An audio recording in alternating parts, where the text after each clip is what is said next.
Son illərdə bağırsaq xərçəngində dünya üzrə artış qeyd edilməkdədir. Səbəb nədir? Qidalanma mı, ətraf mühit mi, genetika mı?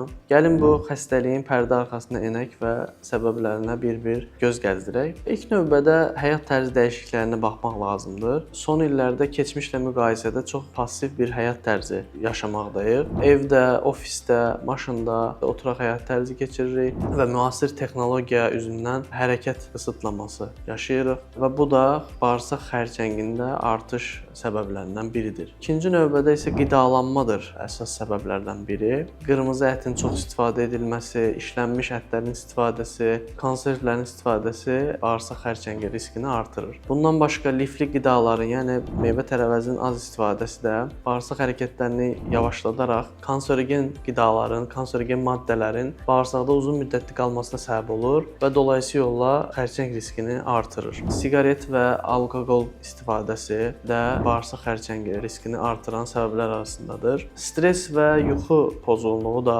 hormonal balansı pozaraq xərçəng riskini artırdığı söylənməkdədir. Ən son olaraq genetik faktorlardan bəhs eləmək istəyirik. Genetik faktorlar da çox önəmlidir. Əgər ailənizdə bağırsaq xərçəngi tutulan birisi varsa, sizdə də bu risk artmaqdadır. Amma bu illa da siz xəstələnəcəksiniz demək deyil. Siz düzgün vaxtında və düzgün müayinələrlə, skrining testlərlə bu xəstəlikdən azad ola bilərsiniz. Son olaraq nə etməliyik? Düzgün qidalanmalıyıq, hərəkətli həyat tərzinə keçməliyik, siqaret və alkoqoldan, yuxusuz və stressli həyatdan uzaq olmalıyıq və önəmlisi də vaxtında həkimə müraciət edərək müayinələrdən keçməliyik. Unutmayaq, vaxtında diaqnoz qoyulmuş bağırsaq xərçənglərinin %90-ı tamamilə sağala bilir.